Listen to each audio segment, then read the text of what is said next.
Thank you, both Clarence and Betty.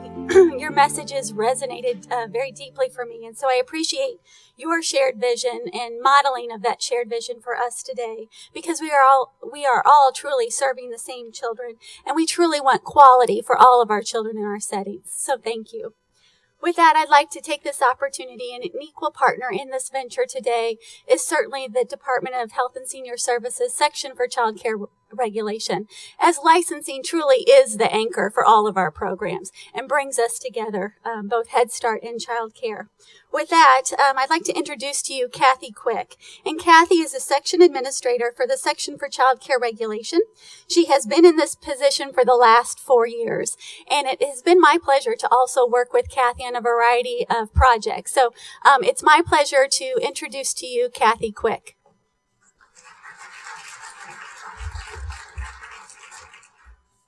I have this great big book I'm going to go through. No, I'm not. I'm going to make it very quick because I have one of those cars parked in the 2-hour parking, and 11:30 I've got to run from here and move my car around. So I am Kathy Quick. I am the section administrator for Child Care Regulation. And I look around the room. I bet everyone in here could tell me who their child care facility specialist is. Can you do that? You raise your hands if you can.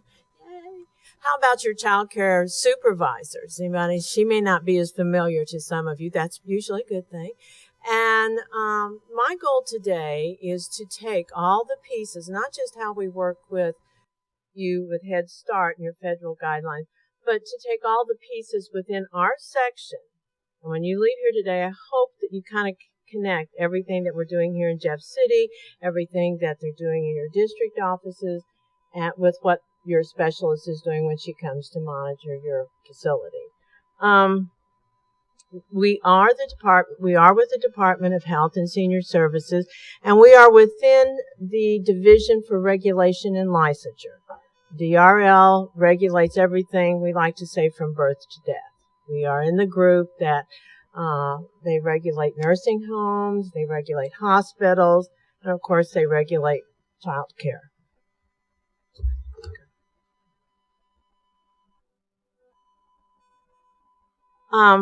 This is our mission statement for this section: to assure the health, safety, growth, and development of Missouri's children through a regulatory process to prevent injury, risk, or harm to dependent children in out-of-home child care settings. I like to tell the story about, we had a person in our office whose child was Nicole, and she went off to kindergarten. And so the teacher on the first day has her introduce herself and tell a little bit about what her parents do. And Nicole gets up in front of the class. She introduces herself. She says, "My mom has the most important job. She works in child care and she protects children every day." And of course, the teacher knew that Nicole's father was also a highway patrolman. So she said, "Well, Nicole, would you like to share with the class what your father does?" And Nicole goes, "Oh, he rides around in a car all day." So... But I like to refer to that because the people in our section have that same kind of commitment. We believe we really do protect children every day that we're out there in the field. We like to refer to this as consumer protection through prevention. We like to go out and inspect to make sure there's no lead paint, there's no mold, all of those things that make children safer and healthier when they're in their out-of-home settings. We require CPR training and all those things as well. Now, our section does more than just your child care centers. We provide protection for family homes, which are licensed for up to 10 children, group homes, which are licensed for up to 20 children, and for centers, which applies to all of you. Those set of rules apply to you. And they are licensed from 20 to the largest facility we have in the state is licensed up to 600, so it's rather large. We also have what we call license-exempt facilities, and by statutes, we are required to regulate these facilities, but they actually do not receive a license. These are spelled out in statute as your child care programs that are operated by religious organizations and nursery schools. And then to confuse you even more, the statute spells out what is exempt from any kind of licensure or regulation, and that would be schools, businesses that conduct childcare for the convenience of their customers, like a gym, and what's the third one now? I'm trying to think of it. Summer camps. Those are not licensed either. What we do is we inspect and monitor over 4,000 childcare facilities in the state. I've put this up here to show you the numbers. We have 1,280 family homes, 2,000 childcare centers, 537 licensed exempt programs, and 165 group homes. We are total capacity of children in care that we are regulating is over 150,000 children, and that's a lot. Now, who are we that go out and do all this inspecting and monitoring? We are, as I said, the Section for Childcare Regulation, and we are divided up across the state into 8 different areas, district offices. We have 52 childcare facility specialists, 52 that go out and inspect and monitor and investigate these 4,000 plus childcare facilities.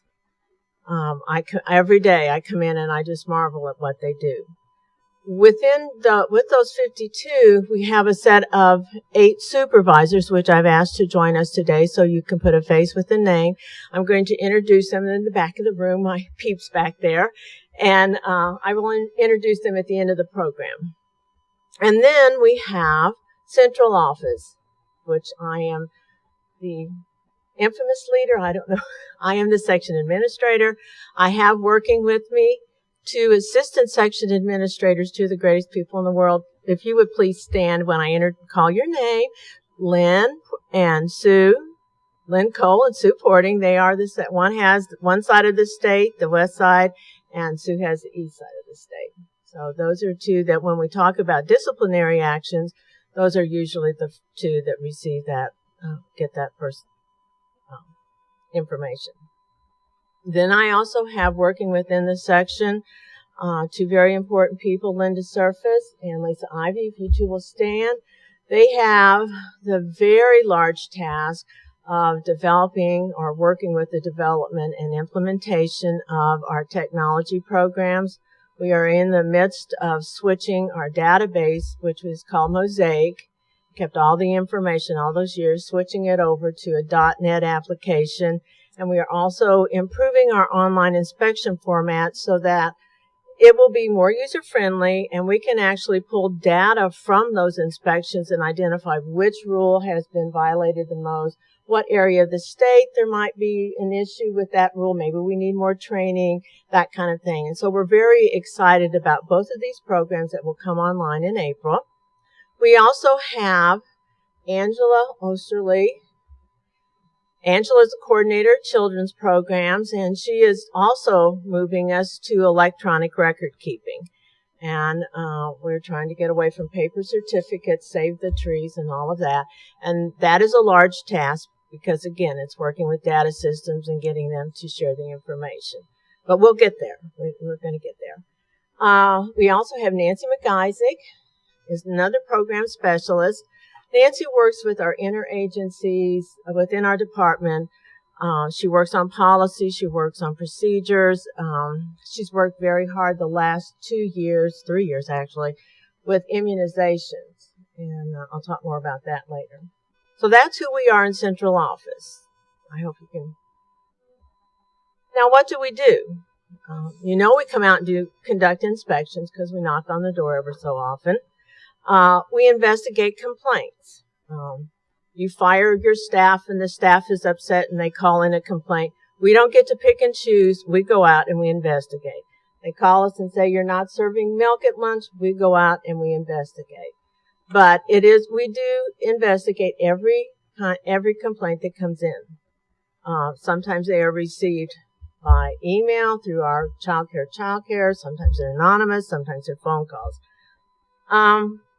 Not only do we provide inspections and investigations, we also have taken on the last few years illegal child care operations, which I will spend just a little bit of time on at the end of the slides to talk to you about those. That doesn't pertain to you, but it is something that is important to us. Well, you're all licensed. You're not illegal. But it probably does, if you're in Barry County especially. We also provide technical assistance for any child care facility that is having some issues. We provide blueprint review, facility conference. These reviews, I mean, we do a lot besides just go out every 6 months. Our staff are continually busy writing reports. I think the world of the child care facility specialist. These are the number in 20,000 that 52 people went out and inspected almost 8,000 facilities. They also, besides doing inspections, investigated 1,500 complaints. So they are busy people. I don't want to wear that little mic thing. It'll make my hip look big, okay?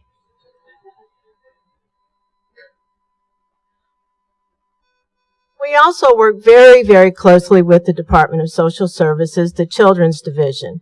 And within that department, we have a great working relationship with them. And within that department, they have what we refer to as OHI, Out-of-Home Investigative Unit. And we go out and co-investigate when there's allegations of child abuse or neglect. And we co-investigate. Our reports are different. They're looking for preponderance of evidence. We're looking for a rule violation. Whereas they may not find a preponderance of evidence, we will find a lack of supervision or inappropriate punishment, discipline.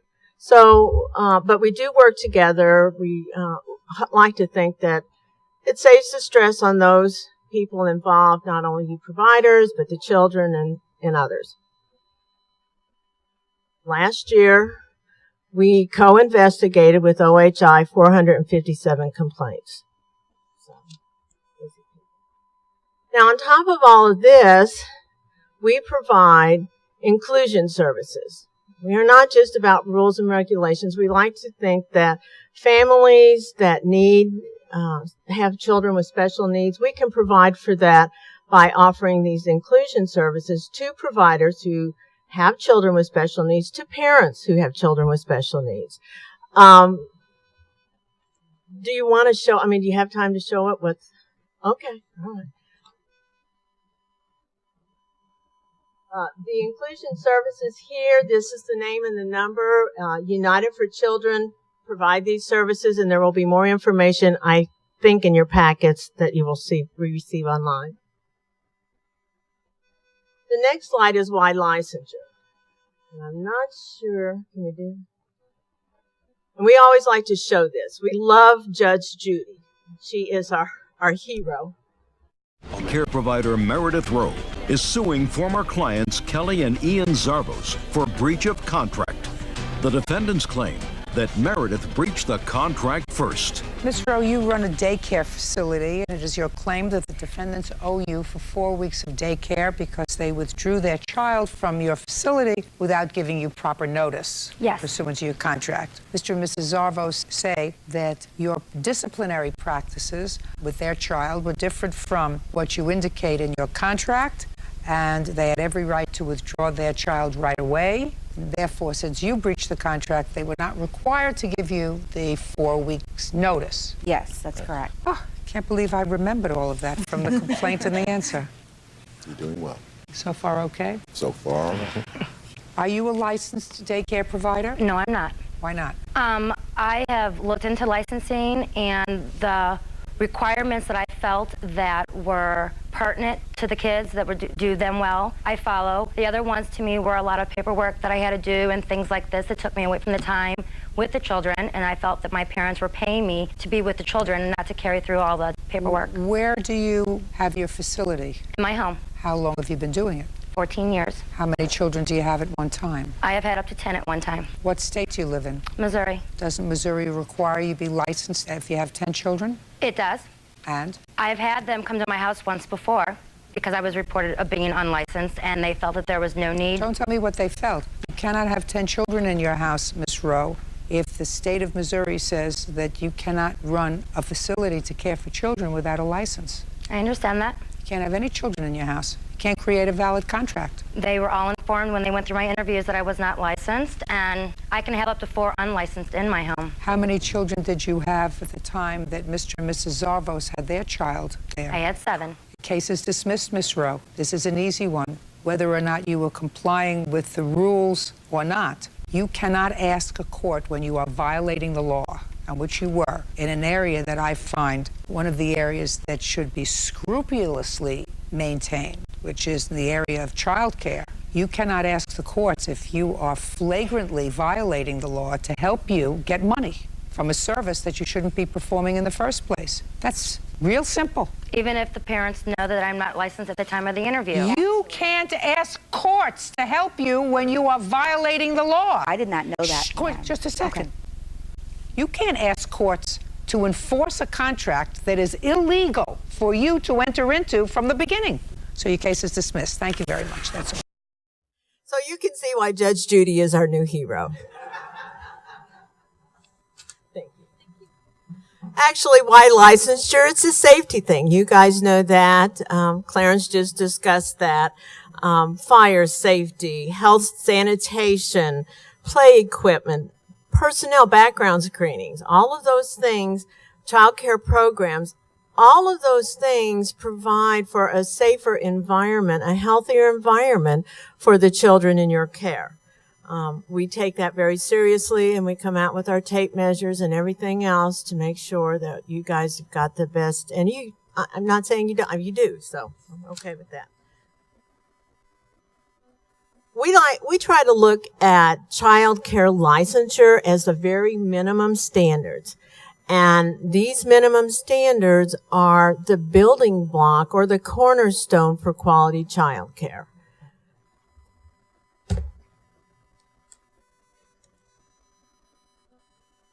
Sticker rules, and then I have up there Promulgate who. Promulgation is the process that the government goes through to enact enact rules and regulations. In Missouri, it's a very complex system because we want to make sure those rules that we promulgate are effective and will not harm or be harmful to those involved. In our state, for instance, when Clarence talked about the background screenings, in our state, you don't have to have the background screening prior to that hiring. If we were to change that, this is what we would have to do. We would have to amend the rule. We would have to send it to our legal counsel. It would have to be presented to the State Board of Health. It would then have to go to the Small Business Regulatory Fairness Board. It would then be reviewed by sister agencies to see if there was any kind of an impact on that rule, on those involved. Then it would go before what is called the Joint Committee on Administrative Rules. And this is made up of state legislators, and it would be a public hearing, and there would be those who would come and testify in support of the rules, and there would be those who would come and testify against the rules.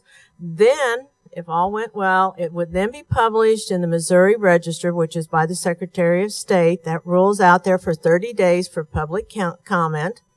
Then it would, if there were no comment, then it would be enacted 30 days later. So it is when we say promulgate who, we mean it's a very long drawn out process. We have tried, child care rules, I think some of you are aware, are over 20 years old in our state. They were enacted when it was babysitting. They were enacted before there was any kind of definite study on early childhood development. And so they do need to be changed. They do need to be brought up to date. And we have made several attempts to promulgate new rules in 2004 and 2009. And it's been very difficult. Very, very difficult. So what we've done we stepped back and we thought, if we can't promulgate rules for the entire, that are antiquated or outdated, maybe we were attempting to write rules that were easier for providers to understand, to read the rule and figure out what it actually meant. We're trying to do things. Well, it was just so complicated. What we ended up doing is stepping back and promulgating small little baby step type rules. In 2011, we actually started in 2010, and in 2011, a year later, we promulgated the safe sleep rules. We promulgated putting babies on their back to sleep. How long have we known that babies should be put on their back to sleep? 2011, we finally made it a rule in the state of Missouri. We required first aid and CPR training. Again, we thought that's something simple that we can do. It's not simple as far as getting the training, but it is something that we can do to make children safer. And here in Jeff City, we had a child care facility where an infant was choking. The provider did CPR for the infant. When the EMT folks arrived, they said that child would not be alive had it not been for the actions of that provider. And I just commend that person. I just think that's wonderful. It makes me feel good about protecting children every day. So, TB testing, we decided that the CDC said it was silly to have annual TB tests. And so we thought, it is. So we've changed that rule. And of course, emergency. Betty can tell you about emergency preparedness. 2011 May, tornado that came through Joplin. There were 14 licensed child care facilities in the path of that tornado. Had that tornado struck on Monday instead of Sunday, 600 children would have been impacted by that tornado. So we took seriously efforts to change that. Along the way with the CPR, with the emergency preparedness, we offered training, we offered clock hours to try and get everyone involved and on the same page about these rules. And we're very happy about those. But sometimes we don't have to promulgate anything. The feds do it for us. In June of 2011, we found out that everybody's going to have a new crib.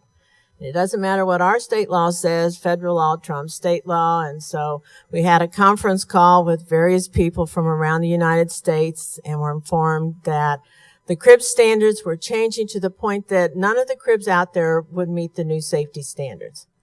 And so all of you would be required to go out and purchase new cribs that would meet these standards. And they were not visible standards. They were, the wood was a different quality, the hardware was a different quality. And so there were things you could not visibly see, and you would be required to get a certificate of authentication. So now child care facility specialists, besides going out and doing blueprint reviews and inspections and investigations and all that, are also out there crawling around, looking at your cribs and putting on stickers, identifying them as having met the standards for the federal government. Next steps. We've done our little baby steps. What do you think we need to do next? Maybe it is background screenings. Maybe there are some rules out there that we could change that would make children safer and would not require huge fiscal notes or incur the wrath of those other stakeholders. So if you are, one of the things we've talked about is supervision, outdoor supervision, and making sure, I see all of you nodding your head, those are things that we would like to promulgate and move forward. But if you have any ideas, if you can think of anything that some rules for centers that needs to be changed, contact your child care facility specialist or Stacy or whomever, because, we're willing to move forward and make these changes. Consistency and transparency, that is our goal, always has been. One of the things that I wanted to point out when I introduced Nancy is that in 2009, Childcare, or in the state of Missouri, we ranked 50th in the nation on this survey about immunization for preschool children. And we took it upon ourselves, working with our sister bureau within the Department of Health and Senior Services, to try and rectify that. We'd had the rule for a long time that medical records had to be up to date, but staff really had not had the training to determine when a DPT shot and when the sequencing of it. So for a solid year, those child care facility specialists that are doing the inspections, that are doing the investigations and everything else, trained on how to look at medical records and determine if those shots and immunizations were up to date for that child. And I don't have the statistics for the entire year, but I can tell you that in the first quarter of 2012, they reviewed over 11,000.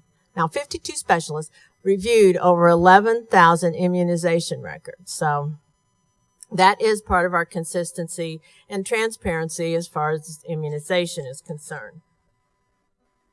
One of the other features, in October of 2012, we started putting inspections online. This was a project we've been working on for many years. We finally got there. We're trying to improve that system now. We approximately have over 1,000 inspections out there. We still have capabilities for providers to go in and make a comment on how they corrected, if they don't want to show that on the inspection, how they corrected that rule violation. The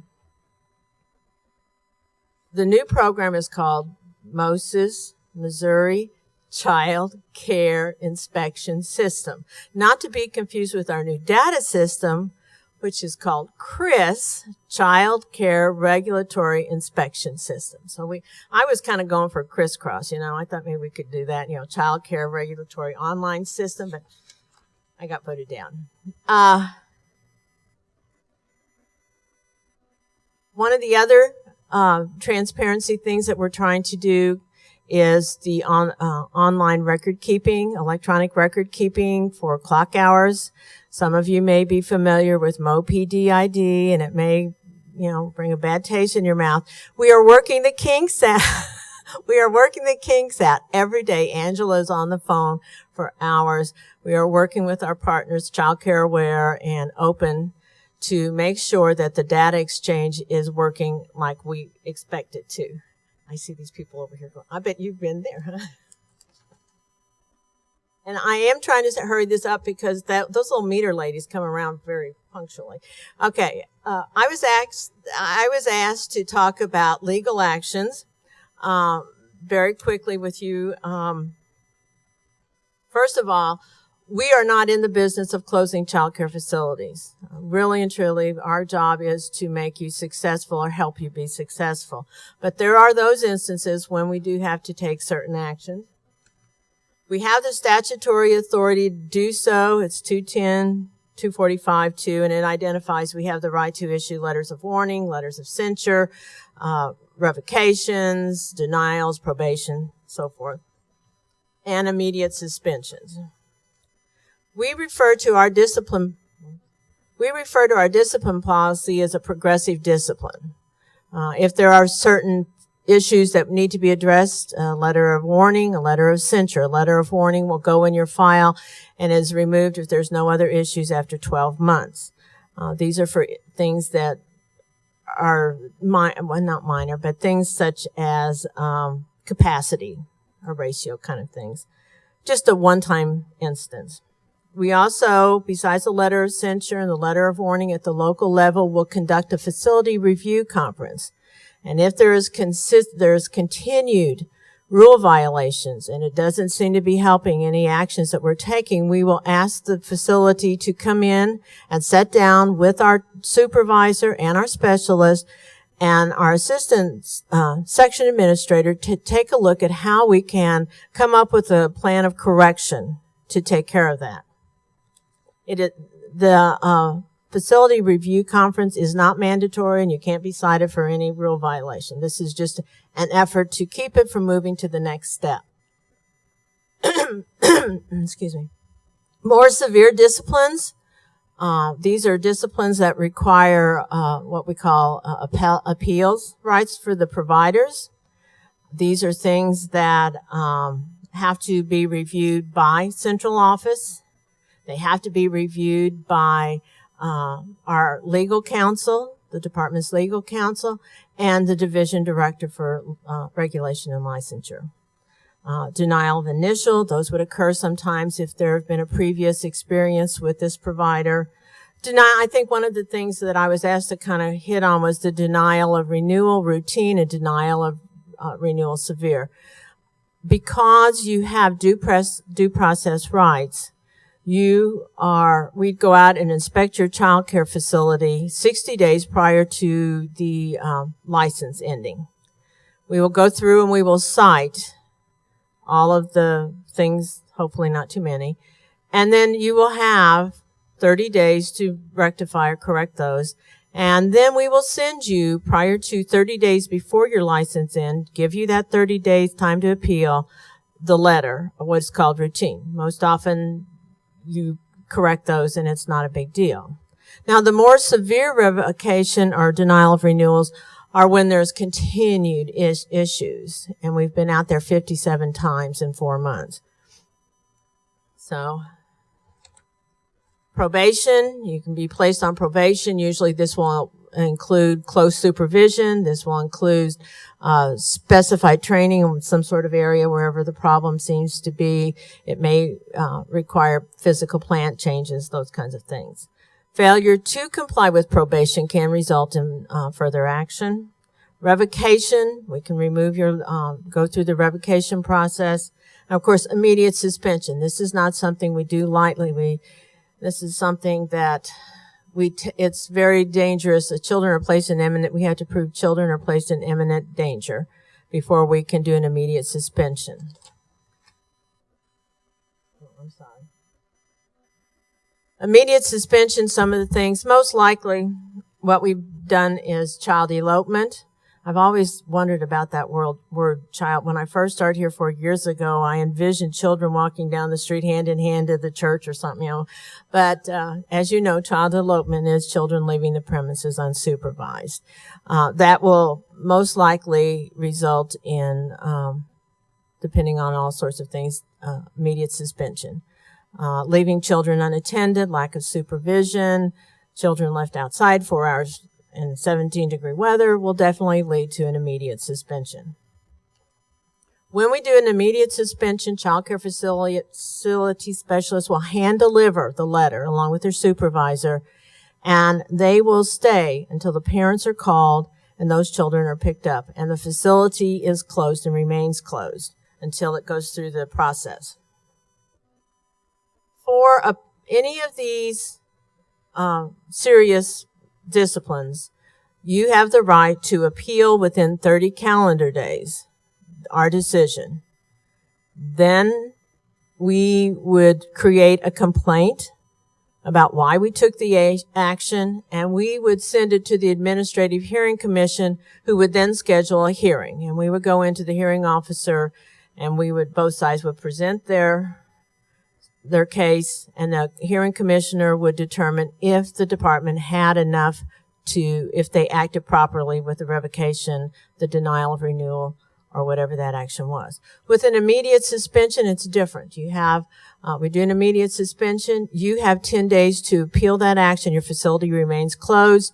You go before a hearing commissioner. If you appeal it, the hearing commissioner hearing officer determines if there was enough for an immediate suspension, and again, you remain closed. At the same time that we do an immediate suspension, the statute requires dual action, and we will also probably do a revocation as well. The complaints are written again. You remain closed until you have your hearing and termination of the process. Very quickly, I want to tell you that we have emphasized illegal child care operations mainly because of the number of infant deaths that we have had in the last few years in illegal child care operations. Nancy Cambria with the St. Louis Post-Dispatch did a 6-part article about children dying in illegal operations. There's been legislations, Nathan's Law, Sam Pratt's Law. Nathan's Law is filed again this year, to sort of correct illegal operations. We do have the statutory authority to go out, and we cannot require that you let us in, but we can cite you for caring for more than 4 unrelated children. We have facilities that care for 20, 30. They're unlicensed, unregulated.